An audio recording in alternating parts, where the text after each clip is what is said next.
नमस्कार, मैं हूं आपके साथ कनिका अरोरा और आप देख रहे हैं एफएम न्यूज। तो बुलेटिन की शुरुआत करेंगे इस वक्त की बड़ी खबर का। आपको बता दें कि हरियाणा के पूर्व मंत्री निर्मल सिंह और उनकी बेटी चित्रा सरवारा आज दिल्ली के आम आदमी पार्टी में शामिल होंगी। आपको बता दें कि आपकी सोशल मीडिया टीम ने उनके पार्टी में शामिल होने का ट्वीट किया है। वही पूर्व मंत्री निर्मल सिंह 4 बार अंबाला से विधायक रह चुके हैं। निर्मल सिंह की राजनीतिक उत्तराधिकारी उनकी बेटी चित्रा सरवारा को विधानसभा चुनाव 2019 में कांग्रेस ने कैंट से टिकट नहीं दी थी। इसके बाद दोनों ने आजाद उम्मीदवार सिटी और कैंट विधानसभा क्षेत्र से चुनाव लड़ा। हालांकि पिता पुत्री दोनों ही चुनाव हार गए। वहीं कांग्रेस छोड़कर आप ज्वाइन करने वाले दूसरे नेता हैं निर्मल सिंह। पहले नेता पूर्व कांग्रेस प्रदेश अध्यक्ष अशोक तंवर थे, जिन्होंने कांग्रेस छोड़कर आम आदमी पार्टी का दामन थाम लिया। तो वहीं आपको बता दें कि नेताओं का कांग्रेस के साथ छोड़ने का कारण बता दिया जाता है कि अशोक तंवर ने विधानसभा चुनाव में अपने समर्थकों को टिकट न मिलने पर पार्टी छोड़ दी थी। तो निर्मल सिंह ने बेटी को टिकट न मिलने पर कांग्रेस छोड़ दी। तो ये बड़ी खबर हम आपको बता रहे हैं, जहां बेटी चित्रा भी अब आम आदमी पार्टी को ज्वाइन करने जा रही हैं।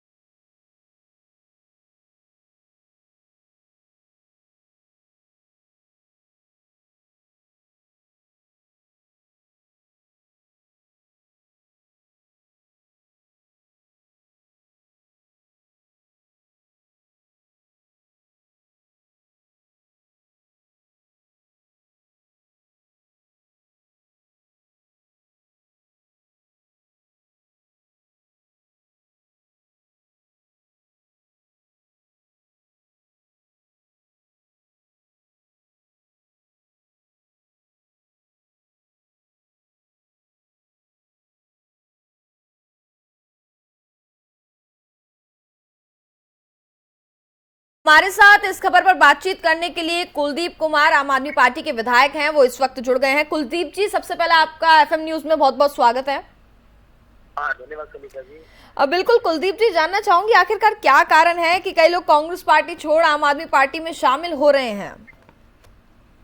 देखिए, आज आम आदमी पार्टी देश के युवाओं के लिए एक उम्मीद है और जिनको अच्छी एजुकेशन चाहिए, अच्छा स्वास्थ्य चाहिए, जो पार्टी ऐसी पार्टी है जो शिक्षा की, स्वास्थ्य की बात करती है, काम की बात करती है, किसी जाति के, धर्म के नाम की बात नहीं करती, और केवल बच्चों के स्कूल की, एजुकेशन की, हेल्थ की बात करती है।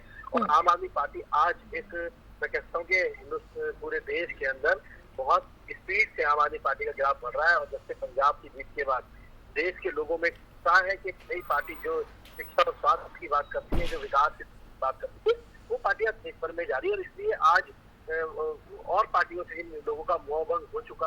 उन्होंने इनके उम्मीद थी और पार्टियों से जिन्होंने शिक्षा और स्वास्थ्य और विकास की बात नहीं की, आज उनसे उनका मोहभंग हो चुका। आज आम आदमी पार्टी सब लोगों के लिए एक उम्मीद का रास्ता है। सर, कहीं टिकट ना मिलने को लेकर के तो ये फैसला नहीं लिया जा रहा, कहीं टिकट देने का वादा तो नहीं किया जा रहा है?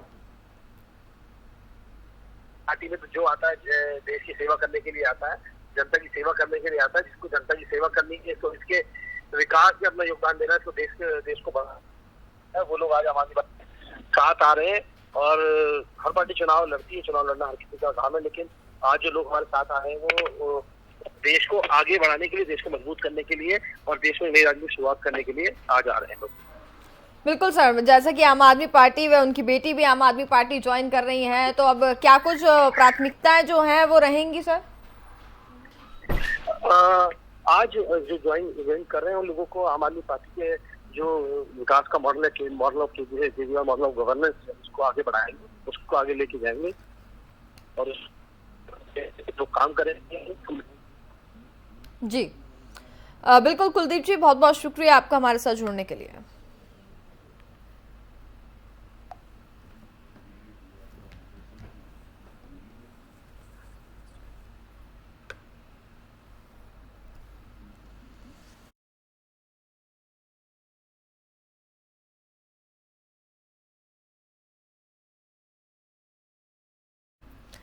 ईडी ने 2018 में शकरबस्ती से आम आदमी पार्टी विधायक से मामले के सिलसिले में पूछताछ की थी। आपको बता दें कि ईडी ने एक बयान में कहा कि उसने संपत्तियों की कुर्की के लिए धन शोधन निवारण अधिनियम के तहत एक अस्थायी आदेश जारी किया है। वहीं परिवर्तन निदेशालय ने मंगलवार को कहा है कि उसने धन शोधन की जांच के सिलसिले में दिल्ली के मंत्री सत्येंद्र जैन के परिवार और उनकी कंपनियों की 4.81 करोड़ रुपए मूल्य की संपत्तियां कुर्क की थी। साथ ही यह भी बता दें कि वह अरविंद केजरीवाल के नेतृत्व वाली दिल्ली सरकार में स्वास्थ्य, बिजली, गृह और लोक निर्माण विभाग, उद्योग, शहरी विकास, बाढ़, सिंचाई और जल मंत्री हैं।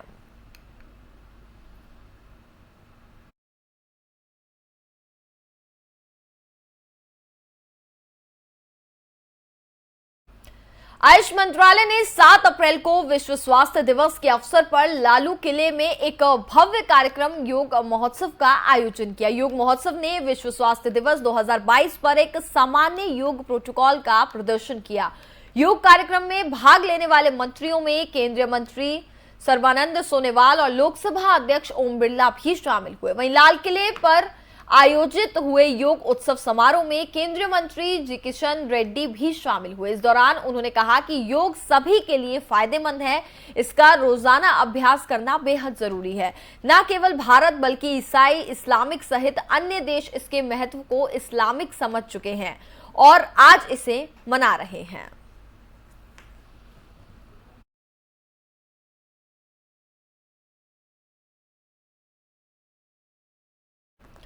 विश्व स्वास्थ्य दिवस के अवसर पर लाल किले में योग महोत्सव का आयोजन किया गया, जिसमें लोकसभा अध्यक्ष ओम बिरला भी शामिल हुए। इस दौरान उन्होंने क्या कुछ कहा, आपको सुनाते हैं।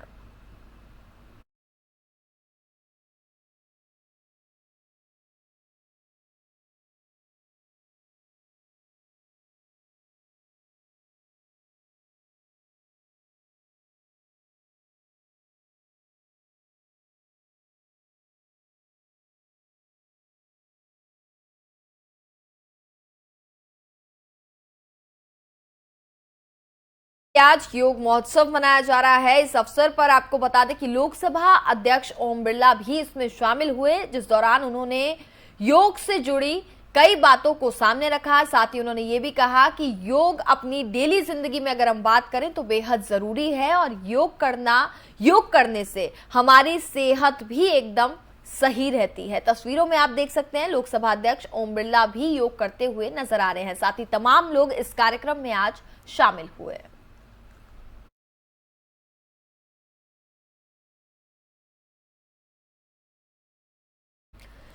सरकार के रुख के साथ विपक्ष भी सहमत हो, ऐसा ही वाकया बुधवार को संसद में देखने को मिला। लोकसभा ने बुधवार को सामूहिक संहार के आयुध और उनकी परिधान प्रणाली संशोधन विधेयक 2022 को मंजूरी दे दी।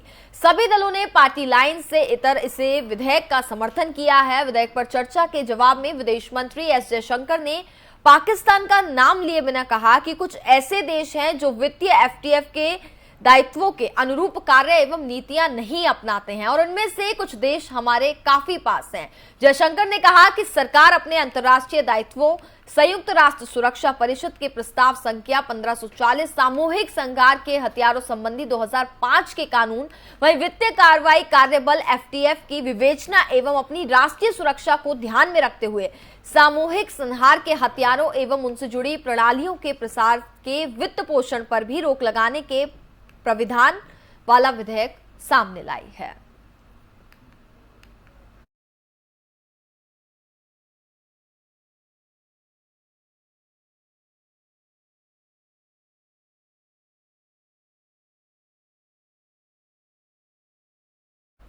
विपक्ष के विरोध के बीच केंद्र की मोदी सरकार ने राज्यसभा से भी सीआरपीसी अमेंडमेंट बिल यानी आपराधिक प्रक्रिया विधेयक 2022 पास हो गया। वहीं कांग्रेस ने इस बिल को असंवैधानिक बताया है। दंड प्रक्रिया विधेयक 2022 को सिलेक्ट कमेटी भेजे जाने वाले संबंधी विपक्ष के प्रस्ताव पर राज्यसभा में वोटिंग हुई। हालांकि विपक्ष इसे सिलेक्ट कमेटी को भेजने के मामले में सफल नहीं हो पाया। चर्चा के दौरान गृह मंत्री अमित शाह ने कहा कि वर्तमान दौर में पुराना कानून पर्याप्त नहीं है, इसलिए विधि आयोग की ओर से इसकी सिफारिश की गई थी। राज्यसभा में अमित शाह ने कहा कि बिल लाने का मकसद एक ही कानून व्यवस्था का राज स्थापित किया जाए। मानवाधिकार कभी एक तरफा नहीं हो सकता। बिल में प्रावधान किया गया है कि किसी सजायाफ्ता या किसी अपराध के आरोप में गिरफ्तार किए गए व्यक्ति के शरीर का नाप लिया जा सकेगा। नाप में व्यक्ति का फिंगरप्रिंट, फुटप्रिंट, आंखों की आइरिश का नमूना और साथ ही उसकी तस्वीर, जबकि सैंपल जैसे खून का नमूना भी इसमें शामिल बताया जा रहा है। मजिस्ट्रेट के आदेश के बाद ये नमूने लिए जा सकेंगे। किसी पुलिस स्टेशन का थानाध्यक्ष या हेड कांस्टेबल और जेल के हेड वार्डर से ऊपर रैंक का पुलिस अफसर नमूना ले सकेगा। नमूने में हासिल हुए आंकड़ों व डेटा को सुरक्षित रखने की जिम्मेदारी राष्ट्रीय क्राइम रिकॉर्ड ब्यूरो की होगी।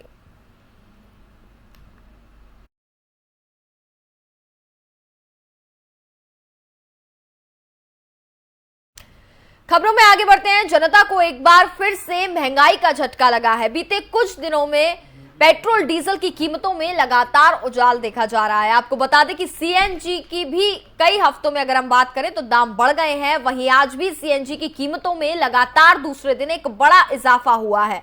आपको बता दें कि आज सीएनजी की कीमतें 3 रुपए प्रति किलो का इजाफा हुआ है, जिसका सीधा असर कैब ड्राइवर और आम जनता की जेब पर पड़ेगा। वहीं सीएनजी पर एक हफ्ते में अब तक 9.60 रुपए की बढ़ोतरी की जा चुकी है। इससे पहले बीते दिन सीएनजी के दामों में 2.50 रुपए प्रति किलो की बढ़ोतरी की गई थी। हिसाब लगाया जाए तो सीएनजी पर आज की बढ़ोतरी सबसे अधिक बताई जा रही है। आप अंदाजा लगा सकते हैं कि 3 रुपए की बढ़ोतरी की गई है। दिल्ली में सीएनजी के दाम 59.11 रुपए किलो तक पहुंच गए हैं, जबकि नोएडा, ग्रेटर नोएडा और गाजियाबाद में 71.67 रुपए प्रति किलो की दर से सीएनजी बिक रही है। बात करें यूपी के मुजफ्फरनगर, मेरठ और शामली में तो 76.34 रुपए में सीएनजी बिक रही है। गुरुग्राम में सीएनजी की कीमत आज 77.44 रुपए प्रति किलो हो गई है। वहीं रेवाड़ी की बात करें तो 59 से ज्यादा की यहां पर भी कीमत बताई जा रही है। तो लगातार पेट्रोल डीजल हो, सीएनजी हो, पीएनजी हो, रोजाना दामों में बढ़ोतरी की जा रही है, जिसके चलते जनता बेहद त्रस्त हो चुकी है।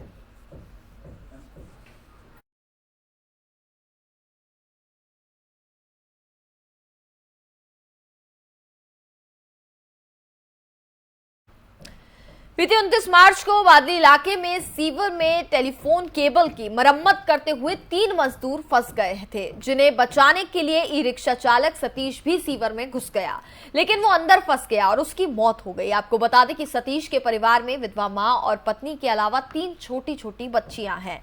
इसकी जानकारी बुजुर्ग एमएल पाल सिंह को मिली है और परिवार की स्थिति के बारे में भी पता चला, जिसके बाद उन्होंने DCP outer north BK Yadav को संपर्क किया। साथ ही डीसीपी बीके यादव ने बताया कि घटना के बाद से ही परिवार की देखभाल पुलिस कर रही है और अब एमएम पाल सिंह गोल्डी ने इस परिवार को हर महीने 10,000 रुपए बैंक खाते में जमा कराने का भी वादा किया है।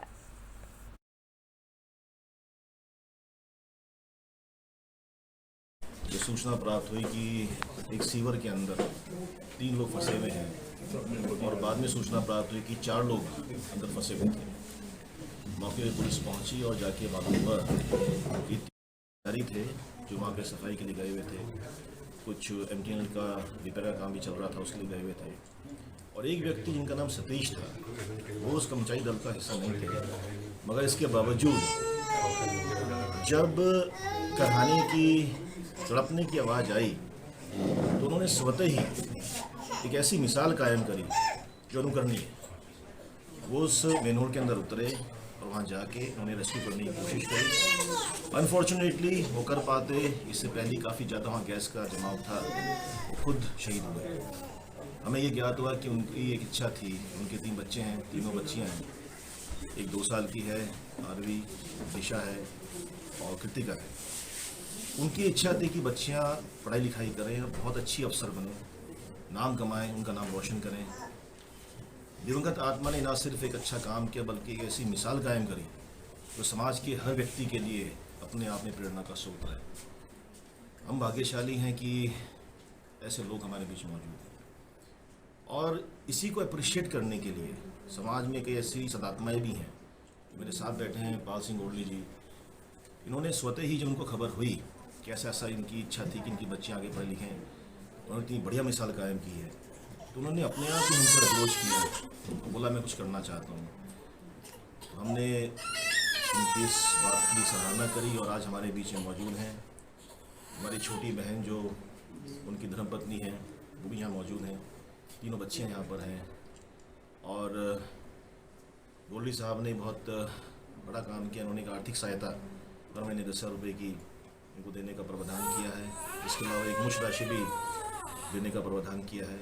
हम पुलिस वाले भी अपनी स्वेच्छा से एक छोटा सा फंड ड्राइव इकट्ठा कर रहे हैं। ये कंट्रीब्यूशन इस बात के लिए है कि हमें प्रेरणा प्राप्त है, हम मोटिवेट फील करते हैं और हम रिस्पेक्ट फील करते हैं कि ऐसे इंसान के लिए जो उस रात को एक घुप अंधेरे खड्डे के अंदर कराती हुई आत्माओं को हेल्प करने के लिए बिना सोचे हुए अंदर कूद सकता है। तो मैं ये प्रार्थना करता हूँ भगवान उनकी आत्मा को शांति दें और उनकी आत्मा देखे कि उनके जाने के बाद में समाज ने उनकी इस मिसाल को कितना ज़्यादा मान दिया है, उनके परिवार को इतने से अपनाया है।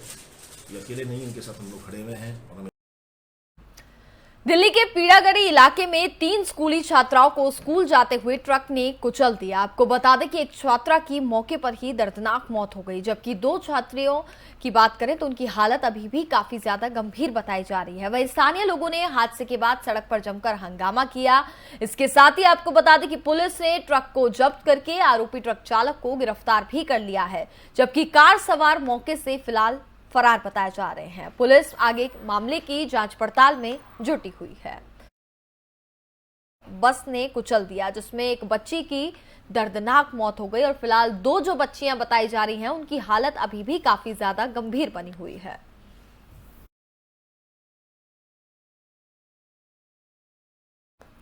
राजधानी दिल्ली समेत पूरा उत्तर भारत भीषण गर्मी की चपेट में है। इस साल गर्मी ने अप्रैल में ही लोगों को बेहद परेशान कर दिया। ऐसे में लोगों को अब मई और जून का डर सता रहा है। इसके साथ ही लू का कहर भी मार्च के अंत और अप्रैल में ही शुरू हो गया है, जिसके साथ राजधानी के कई हिस्सों में पारा 40 के ऊपर जा पहुंचा है। इसके साथ ही बिजली की खपत भी काफी तेजी से बढ़ गई है। आपको बता दें कि अब दफ्तर भी पूरी कैपेसिटी के साथ चलने लगे हैं और घरों में भी अब बिना एसी के गुजारा नहीं हो पा रहा है, जिसके बाद दिल्ली सरकार ने बिजली विभाग को अलर्ट जारी किया है और दिल्ली में 24 घंटे लाइट आपूर्ति करने का भी आदेश दिया है, क्योंकि दिल्ली में जो तापमान है वो काफी तेजी से बढ़ता है। अभी तो मई जून का महीना भी नहीं आया है।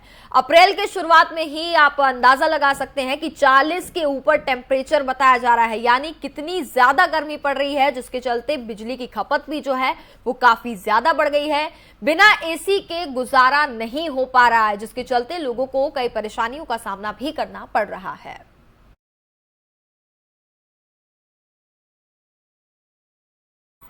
और इसी के साथ फिलहाल इस बुलेटिन में बस इतना ही। देखते रहिए FM न्यूज।